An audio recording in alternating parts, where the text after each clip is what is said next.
So, confirmed, the monitor is working, although it says please check fans, which is a common problem with these things, unfortunately. So, I got some good news and some bad news. Good news is I found the locks for all of my my coin door and everything here and everything. So, not sure why they removed the locks, but at least they put them in here for nice and neatly for me, so that I can put back the original locks on this particular machine.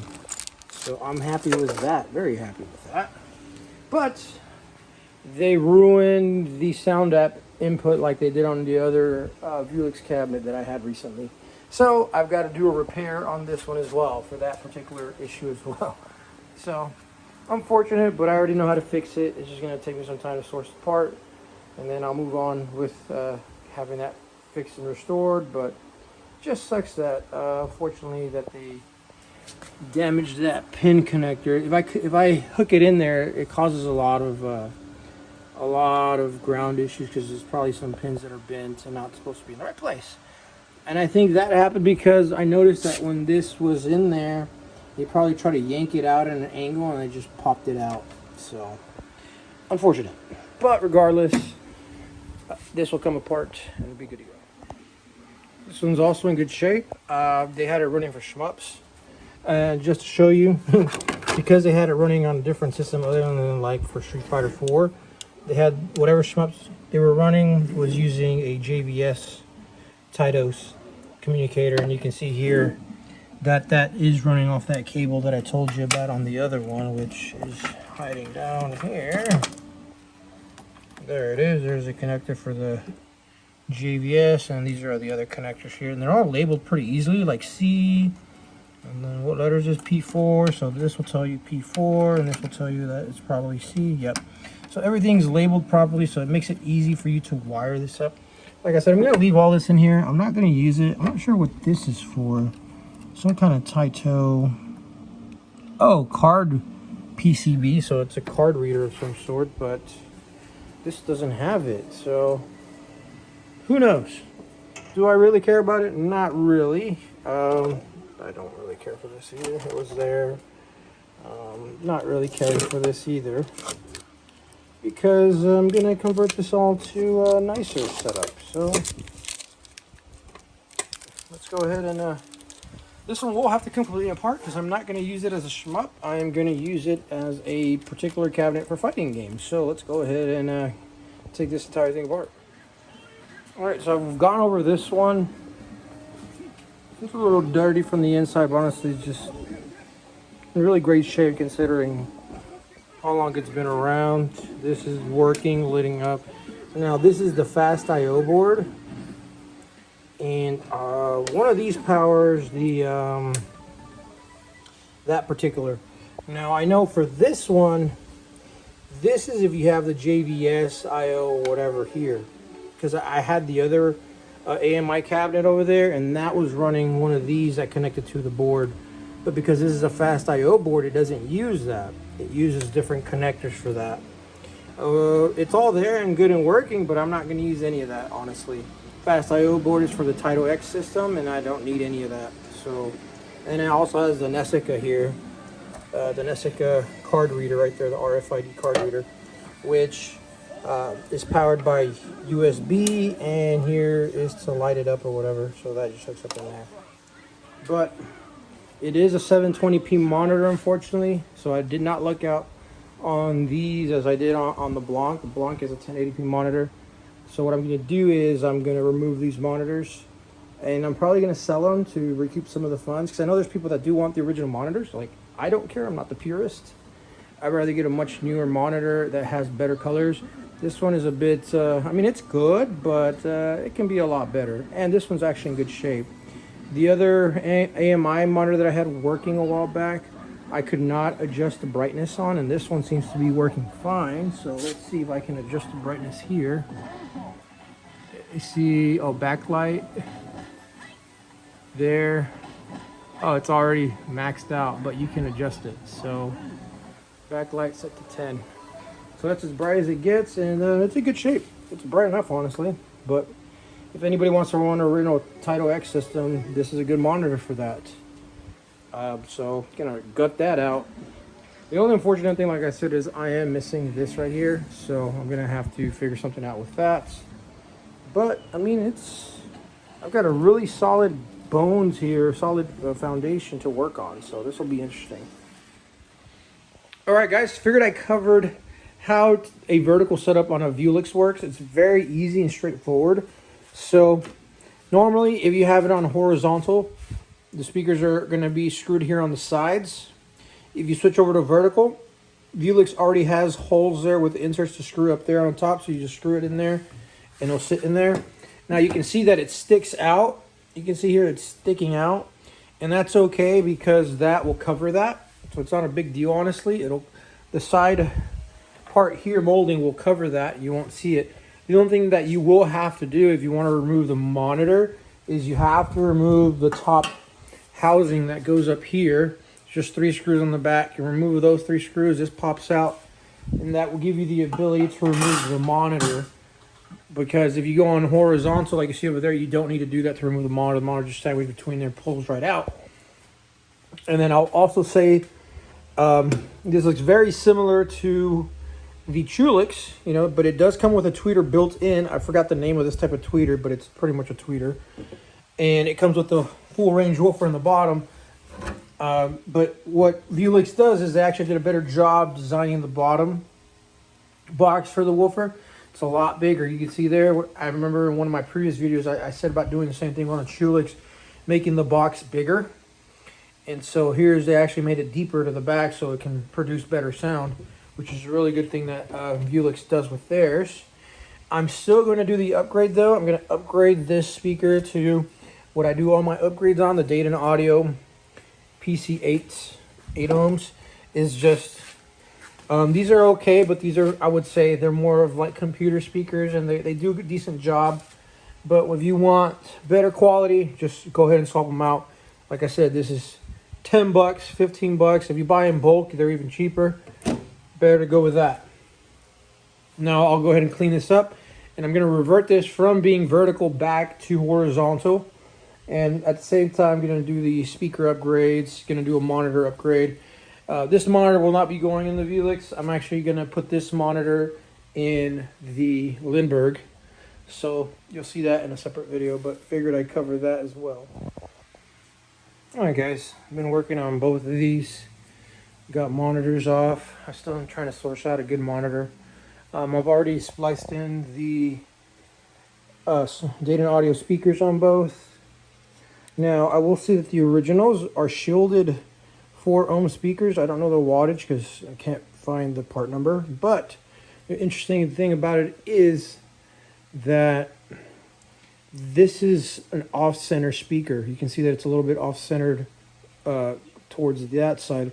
And you can see that the frame as well has been designed that way. The frame here is straight, and here is at an angle. So I guess it's in a way it's to direct the sound further up in the direction of the player, which is pretty cool. Don't get me wrong, cool. But, I mean, it doesn't really make much of a difference, honestly. I guess it's cool that Taito actually put some thought into it. You know, they put the shielded speakers so that way it won't distort the sound on the, you know, on the image, because sometimes strong magnets will distort the image on the LCD. But I've already done this on a Vewlix, and I saw no issue with that, so I'm not worried about that. What I do like as well that I didn't realize is they actually ported these bottom speakers. So you see they added this extra piece here of wood that actually goes directly out the back of the cabinet, which is a really cool feature. So they ported it in a way so that the lows will come out better on these speakers. So I'm actually pretty excited to test these Data Audio speakers on this particular box, because I think I'll get a better frequency response as opposed to the Vewlix. The Vewlix is just pretty much like a little box like this, and this thing is pretty massive. So I will say the Data Audios fit perfectly on these. There's no drilling holes or anything like that. The exact fit on these particular Vewlix cabinets, as opposed to the Namco Noir and Blanc cabinets. You have to drill the holes because they're not an exact match. But regardless, I'm going to get rid of a lot of this wiring that I'm not going to need. I won't need this. This is to power the original monitor. This is the controls for the original monitor to control the, the contrast, brightness, and all that. So I'm going to do away with that. I'm going to do away with this VGA cable. I don't need it. And so I'll just do away with all that stuff there. I'm going to clean it up. Now, as far as, they actually ran the speakers as well in parallel. So they ran the speakers here to here and then through there. They ran it in parallel because these are 4 ohms. And I think they did that to do the 8 ohm load that they wanted to do. Because, if you do 2 4 ohm speakers in parallel, then you'll get the 8 ohms desired that you need. If my math is correct, or maybe I'm getting it wrong, but comment section will correct me if I'm wrong. But I think I'm right with what I'm saying. But because I'm doing these in series, I'm not really too worried about that. 4 ohm and an 8 ohm speaker, or 4 ohm tweeter. I'm guessing it's a 4 ohm tweeter because of the fact that it is in series. I'm honestly not too worried about it. It's not going to be that much of an effect. If it is, then I'll adjust it later on down the road.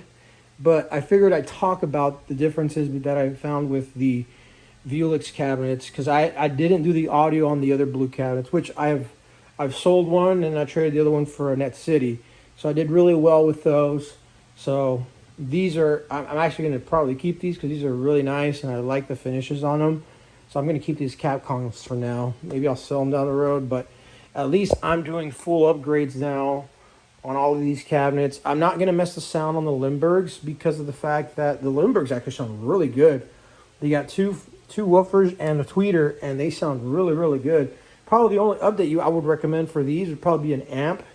If the original amp is already kind of crappy, you can probably throw in another amp and it'll sound even better. But these are pretty cool. These are very cool. But I've done speaker upgrades to all of my Nors, all of my Blancs, and I'm just finishing up here on the Vewlixes as well. So let's see how it goes. I wanted to cover the Capcom Vewlix monitors. They are completely different from the AMI monitors. I guess these are newer design. The chassis is right there. This bolts onto this right here. Now you don't have to remove that housing. Remember on the original AMIs, it was like a shell, it was a clamshell design. This one is more of an open air type design. And then it has this back bracket here that will allow you to bolt it onto the cabinet for the vase mount. And that will bolt back there. And you can see here, I can't find any information on this monitor. I don't know what particular monitor it is. There's nothing identifying it. But it's completely different from the AMIs. Now what I'm going to do though, because it's open type of chassis, this will probably work really well with what I'm trying to do. Now, I can remove this metal bracket here to give me the access to the input. So I'll probably have to remove this metal bracket right there. Now this is glued on, but thankfully it's already coming off. The adhesive is already, what they did is they stuck some of this electrical tape on over the front of it so it wouldn't get damaged when this is pressing over the front of it.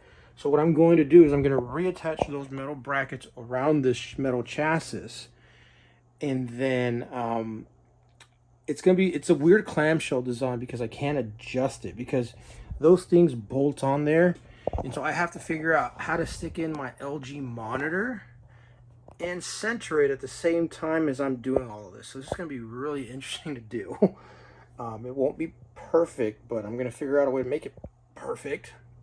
So let's see how this works out. It's going to be really interesting. I figured I'd explain what I'm doing with this because this is actually a very difficult setup because the glass is glued to the original monitor. So there's nowhere for you to stick the glass on a metal chassis. You know, you can't really stick the glass on this particular thing because that's bolted in on this. So what I've decided to do is I've put together this metal bracket with 2 of these to kind of get an idea of the depth. And then on the inside right here, because I need this glass to be a particular orientation. Now, thankfully, the brackets here, you can see here, these are kind of like guides to keep the glass centered on the sides. But as far as the depth, you know, how much you're supposed to have this particular glass, what I wanted to do is be even, but clear enough so that this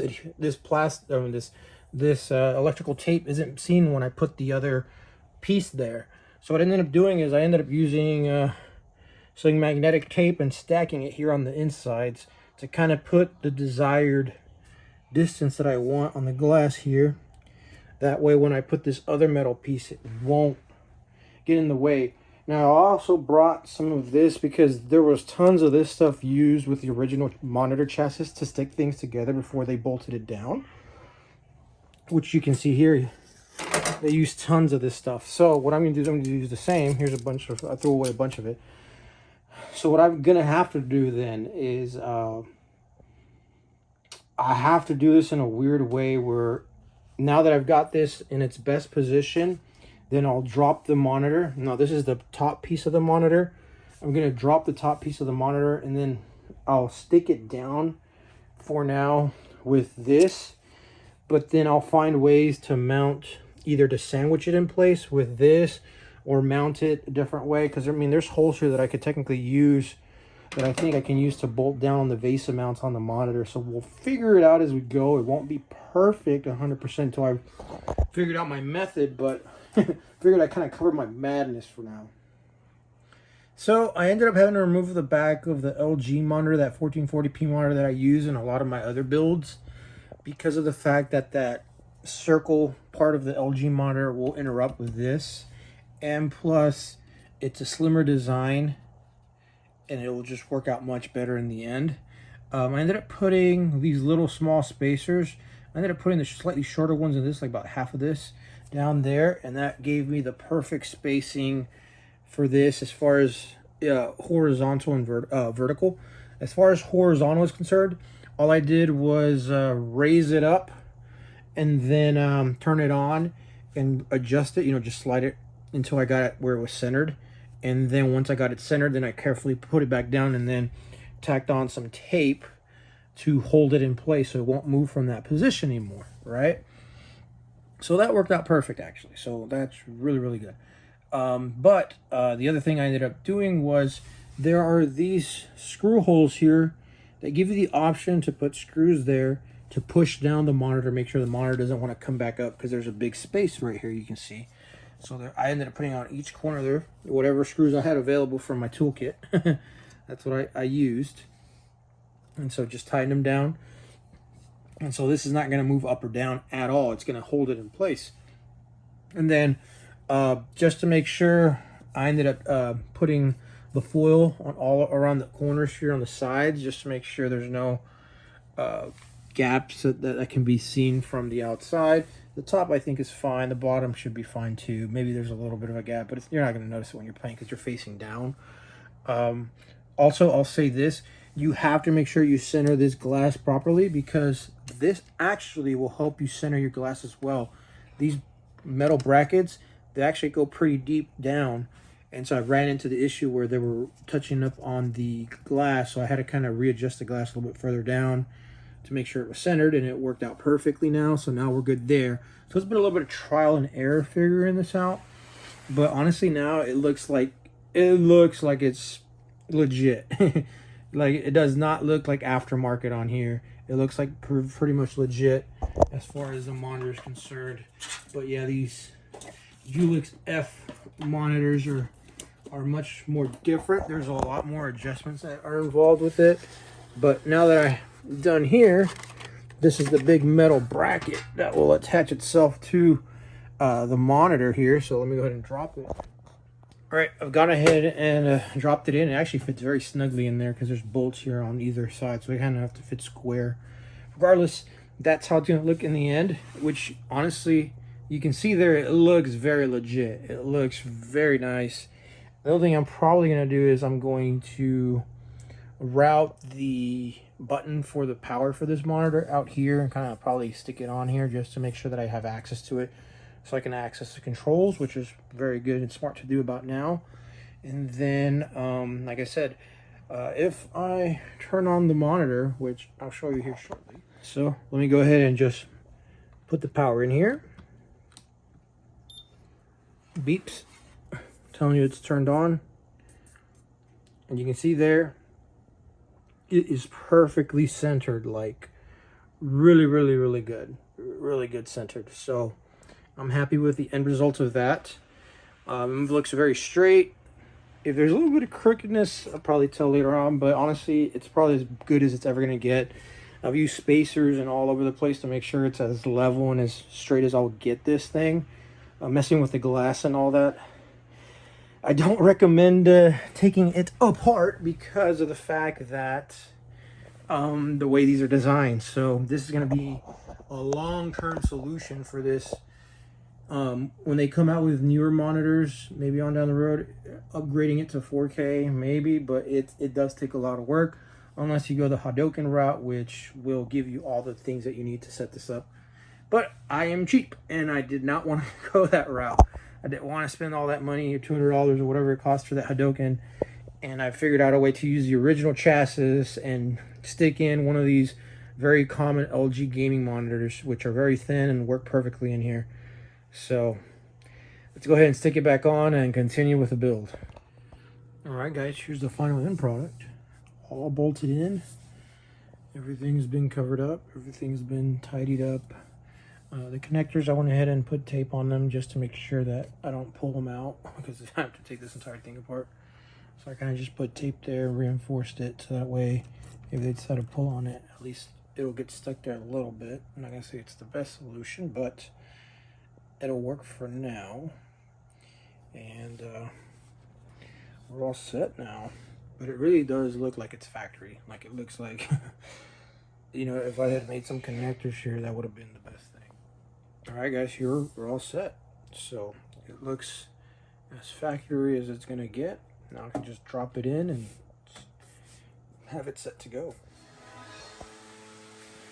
All right, guys, you guys can see the pretty much end product minus a few little things I gotta do here and there, but I mean, figured I'd end the video like this. So I'm still missing the marquee, so either I get a new one made or I'll make one. I put the sound system in it. Sounds amazing, very loud. I left the Nesca stuff on there. What I might end up doing is I might end up 3D printing some other stuff to organize it a little better. I'm actually planning to make a shell so I can fit that amp right up there and control everything from up there. So that'd be pretty cool. I put a subwoofer there. The subwoofer is going to go in there on the corner, but I'm going to have to remove that fan because that fan is really thick, but it doesn't work either anyways. The fan just keeps trying to turn but doesn't turn, so the bearing's bad or something. The little amp worked out perfectly. Now I realize that that amp is actually a Naomi amp. So that's so you can, if you want to run Naomi, you can run Naomi natively on here. And then I can just get an HDMI to VGA adapter and run it on this PC if I really wanted to. Power supplies are still there, all that's still there.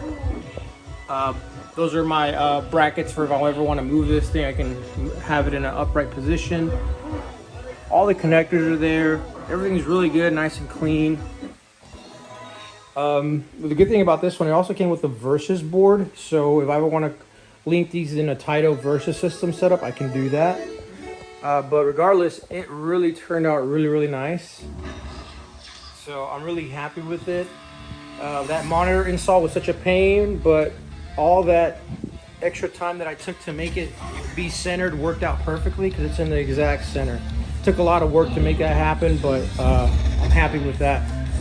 I still got to do the other one, so let's see how that one goes. But let's go ahead and end the video here with one of these complete. These are all pretty much complete as well, but I'll have to cover that later because I still need to get artwork for them and stuff. Like I said, I finished my Blancs. There's my other Vewlix there needs work, but we're getting close. I've already done the speaker modifications. Now I just need to get the monitor modifications. I still need to find a monitor actually, so I'm gonna go to the marketplace and find one. But let's see how it goes.